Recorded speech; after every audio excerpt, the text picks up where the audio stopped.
Have you ever walked into a room full of people and still felt alone? Have you ever noticed how your phone stays quiet for hours, sometimes days? No messages, no invites, no one checking in, and you begin to wonder, is it me? Most people believe that having fewer friends is a sign of weakness, a social failure, a lack of charm, charisma, or likability. But here's the uncomfortable truth. It often means the exact opposite. In fact, having few friends may be one of the strongest indicators of a rare mind. A mind that sees deeper, thinks longer, and feels more than the average person. Because real depth, mental, emotional, spiritual, isolates. Not because you push people away, but because fewer people can actually meet you where you are. You begin to notice that small talk feels suffocating. Gossip sounds like static. Shallow company drains you, even if you used to laugh along just to fit in. You see the lies behind the smiles, the insecurity in the arrogance, the confusion behind the noise. And you wonder why no one else notices. But here's something no one tells you. Solitude isn't a punishment. It's a purification. Those long stretches of quiet? They forge the kind of person who doesn't need attention to feel worthy. The kind who can sit with their thoughts without being swallowed by them. The kind who, through stillness, learns how to move mountains within themselves. In this modern world, where validation is sold in likes, followers, and fleeting conversations, people who think differently are often left out. But that's not a curse. That's nature's way of separating signal from noise. When your values evolve, your circle shrinks. It's not that you're hard to get along with.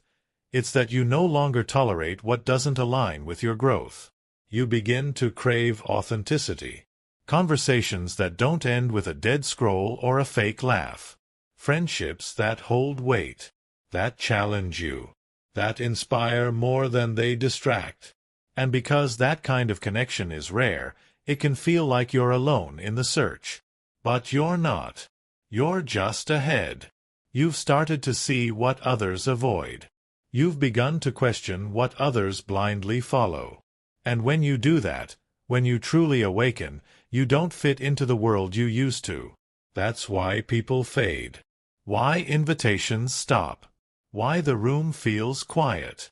But the truth is, the quiet is where your real self emerges. It's where your thoughts aren't diluted by others' opinions. Where your energy is preserved, not drained. Where your identity is shaped, not performed. Because most friendships, let's be honest, are built on convenience. On proximity. On shared distractions.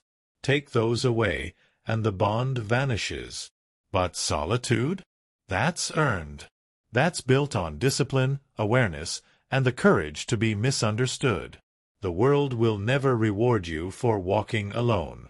It will try to convince you that you're lost, that something's wrong with you.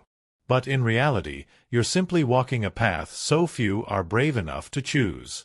The ones who've walked it before you? They built nations, wrote timeless philosophies, transformed civilizations. They too were mocked, doubted, even feared. And yet, they never traded their truth for company. Because greatness is not born in crowded rooms. It's carved in silence, in patience, in the hard, cold truth of isolation. So when you find yourself without many friends, don't lower your standards. Don't question your worth. Instead, look inward. Strengthen your mind. Sharpen your values.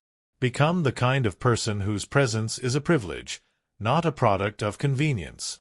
And when, someday, someone does walk beside you, it won't be out of habit or need. It'll be out of recognition. Because only those who've walked through their own solitude can truly see someone else's soul. That's the deep truth no one tells you about having few friends. It doesn't mean you're broken. It means you're rare. And the rarest people are the ones the world doesn't understand, until it needs them most. So you keep walking. Quietly. Alone. Sometimes uncertain, sometimes tired. but always forward. And while others chase noise, you build silence into strength. While they scatter their energy to be seen, you gather yours to become powerful unseen. You begin to realize, not everyone is meant to walk beside you, not because they're less, but because your path demands a different kind of spirit. The higher you rise in awareness, the thinner the air gets. Fewer people can breathe there. Fewer people can hold conversations that don't revolve around distraction or escape. And you start to see, the solitude wasn't a detour. It was your training ground. Because when storms come, and they always do, it's not the ones with 100 friends who stand firm. It's the one who learned to face darkness alone. The one who didn't outsource strength. The one who learned to master his own inner battlefield. You stop needing validation because you've already met your own shadow and walked through it. You stop fearing judgment because you've heard your own doubts louder than any critic's voice. You stop craving attention because you've sat with silence long enough to understand its wisdom. And slowly, life begins to reward you, not with crowds, but with clarity. Not with noise, but with depth. Not with many, but with meaningful.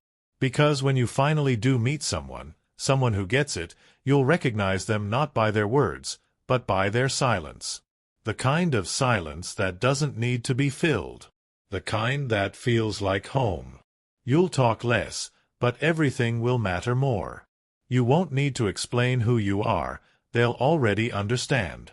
Because they too have walked through fire. Sat alone in empty rooms. Watched people walk away. And chose truth anyway. And that's the moment you realize, you were never really alone. You were being prepared. Refined.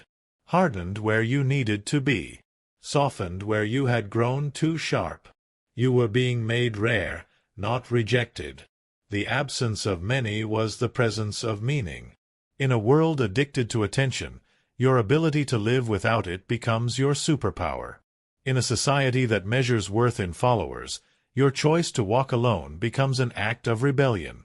And in a time where everyone's performing, your silence becomes sacred.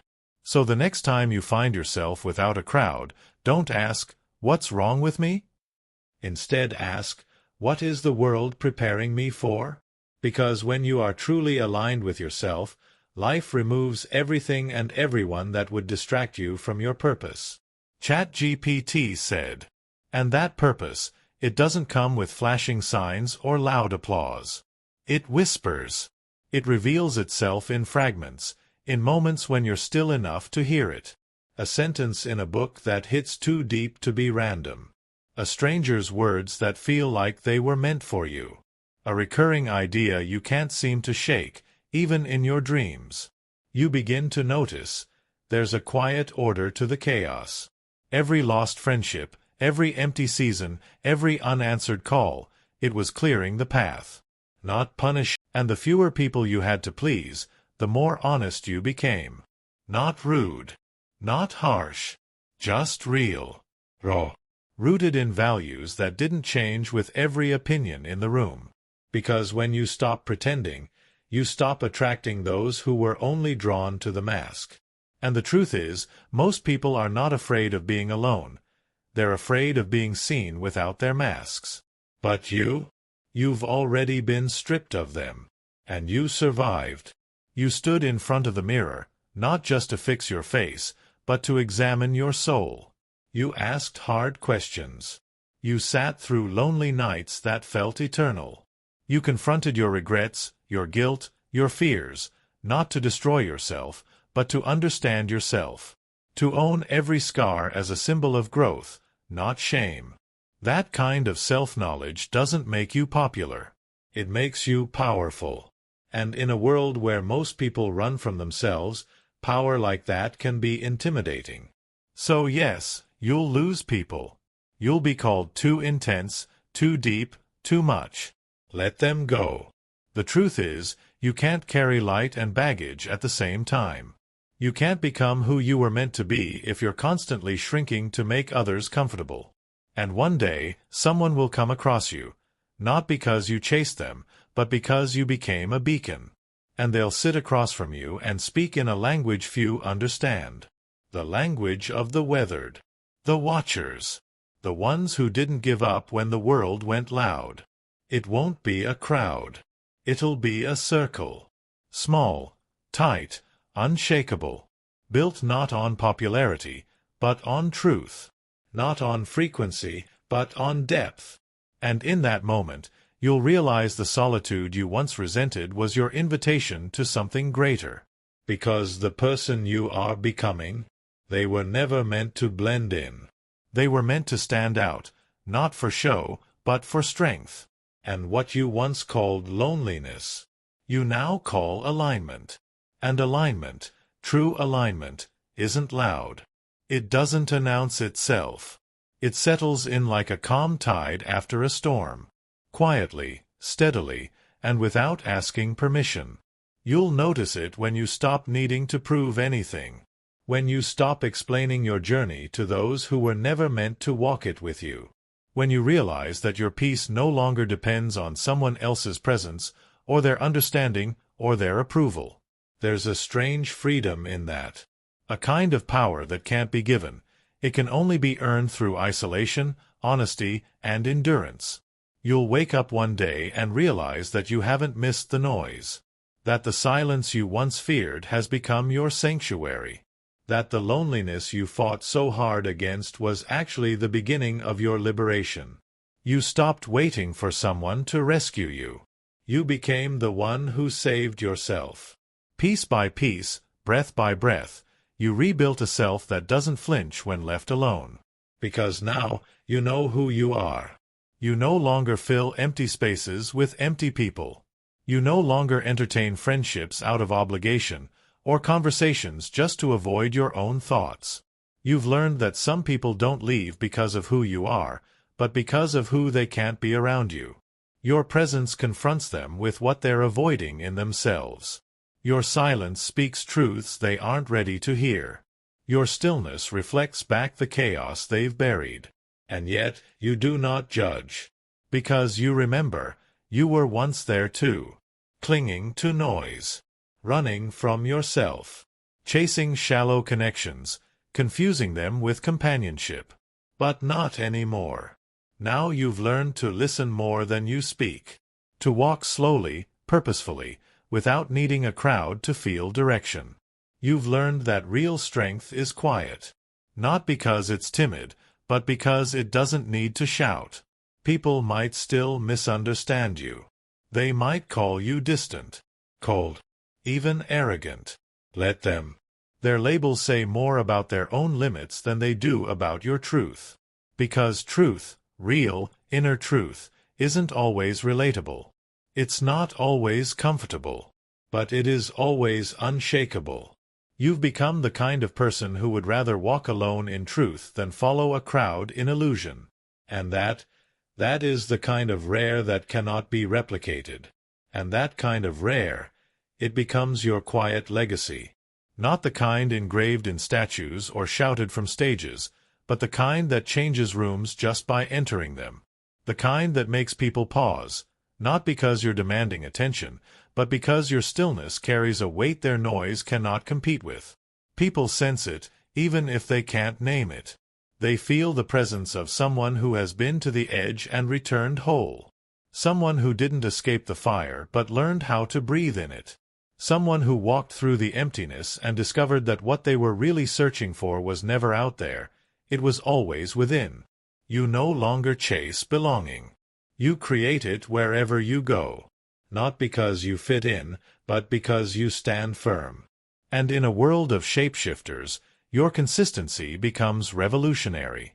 You're not easily swayed anymore. Trends don't move you. Opinions don't shake you. Loneliness doesn't scare you. You've become anchored in a world built on drift. And the people who are meant for you, they'll find you not through force, but through resonance. Like tuning forks vibrating at the same frequency, they'll feel drawn, not to your image, but to your energy, to your depth, to your calm, to your unshakable sense of self. And when that happens, it won't be like the friendships you once chased. There'll be no need to impress, no fear of abandonment, no exhausting performance to maintain connection. It'll be real, rare, rooted. But even then, you'll carry your solitude with you, not as a wound, but as a shield. As a quiet reminder of the nights you stood alone and didn't break. As proof that you don't need anyone to complete you, only those who complement what you've already built within. You'll walk into the next season of your life knowing exactly who you are, exactly what you value, and exactly what you refuse to tolerate. You'll smile more, not because everything is easy, but because you finally understand why the hard parts had to happen. Because the lack of friends? It wasn't a lack at all. It was a filter. It was life removing the noise so you could finally hear your own voice. And that voice, once faint and uncertain, is now the clearest thing you own. And now that voice, your voice, no longer begs to be heard. It speaks when needed, rests when not. It's no longer desperate to fill silence, because it understands that silence is not the absence of sound. It is the presence of truth. You move differently now.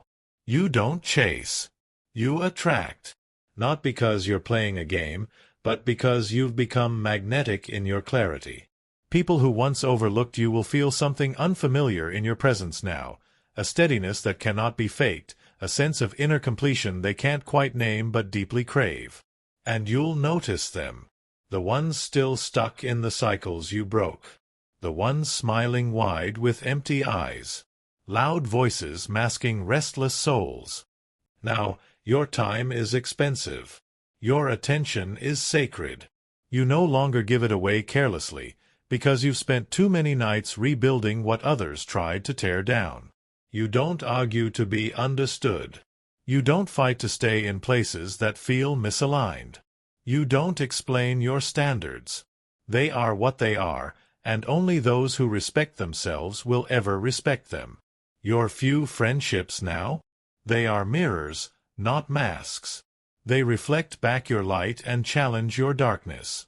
They are rooted in mutual growth, not mutual convenience. And you don't fear losing them, because you've learned that real connections cannot be lost, only exposed. And still, the world might not fully understand you. You may still be labeled too distant, too selective, too serious. But those who carry shallow cups will always complain when your waters run deep. You are no longer seeking to be everything to everyone.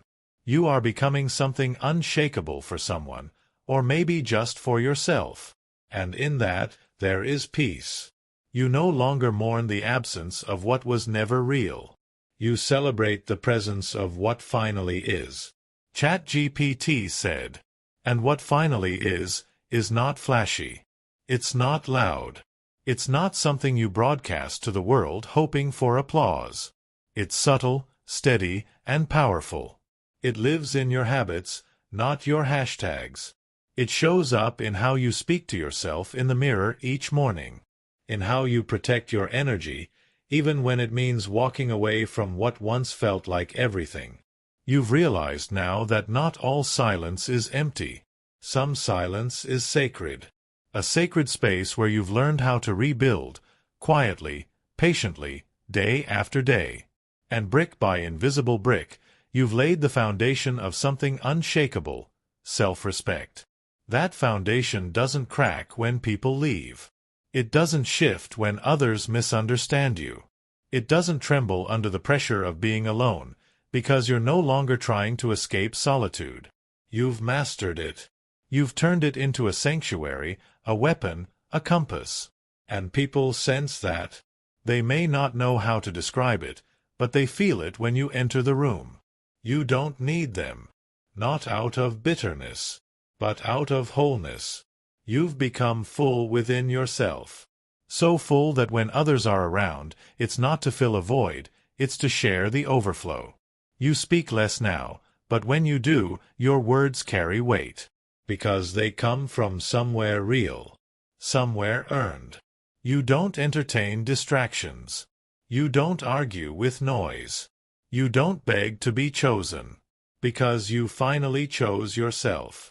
And in choosing yourself, you created something others can't look away from, not because it's perfect, but because it's real. Authenticity has a frequency. And once you start vibrating on it, people who've been faking their way through life will feel that contrast like a sharp wind. Some will run. Others will rise. A few will try to follow, but fall short. That's okay. You don't need everyone to walk with you. You just need the courage to keep walking, even when the road is empty. Because now, you don't fear the empty road. You trust it.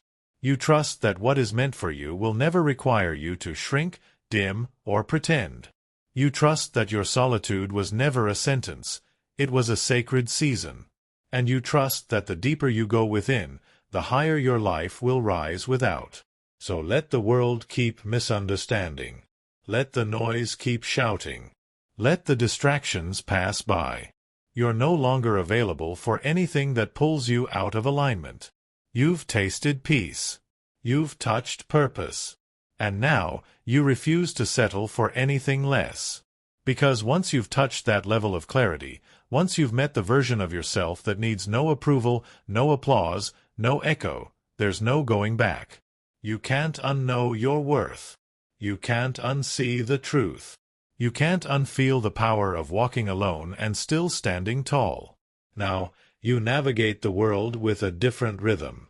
You're not rushed, you're not restless. You're not swayed by temporary feelings or passing praise. You've learned to wait. Not out of laziness, but out of discipline. Out of wisdom. Because you understand that what is real takes time. And you are no longer interested in fast things that fall apart under pressure. You've become someone who doesn't chase connection, they create space for it. And if it comes, it comes. If not, you're already complete. You don't beg for energy that doesn't flow freely. You don't cling to people who are at war with your peace. And you don't keep places in your life for those who leave you empty. That is the new standard. That is your quiet revolution. And though it cost you, though you've walked through seasons of isolation, self-doubt, and inner storms, the reward was always bigger than the loss. Because you didn't just find peace. You found you. The real you. The one beneath the masks. The one beneath the noise. The one who once whispered under the pressure of fitting in but now speaks with unshakable conviction, even in silence. And now, everything is different. Your decisions are cleaner. Your boundaries are firm. Your time is intentional. You're no longer living for attention. You're living from purpose. And every day, you choose that purpose again. Quietly. Relentlessly. Unapologetically. And here's the part the world never tells you. When you reach this place, you start to glow differently. It's not loud. It's not obvious. But the right people will see it. Not just those who are drawn to your light, but those who recognize it. Because they've earned their own. They've walked their own lonely road. They've met themselves in the dark. And when you meet those people, it's not about catching up. It's about recognition. A silent nod that says, "You too?" Yes, you too. You too have known the silence that teaches louder than any crowd. You too have felt the ache of detachment, not from others, but from the version of yourself that once needed them. You too have stood in the middle of everything falling apart and realized, maybe this is what coming together feels like. There is something unspoken in that kind of recognition. A depth that doesn't demand explanation. A bond not built on surface-level similarities, but on soul-level survival. It's rare. Precious. Unmistakable. And when you find it, even once, you know it's real because it feels like peace, not performance. No competition. No masks. No exhaustion from trying to be understood. Just presence. That's when you know you're in the company of the few, the ones who've done the work. The ones who didn't numb the pain but walked through it. The ones who didn't fake strength but forged it in fire. And the beauty of becoming this version of yourself is that you now understand the cost, and you're no longer willing to discount your worth just to feel included. You've tasted what it means to stand firmly rooted, even when the wind howls. You've discovered the luxury of peace over popularity, of depth over distraction, of truth over tradition. And you no longer apologize for the space you take up, or the silence you keep, or the standards you set. Because this you, the one built in the shadows, tested in silence, refined by solitude, is no longer chasing light. You've become the light. And those still lost in noise may not understand. They may question you, misread you, even criticize you.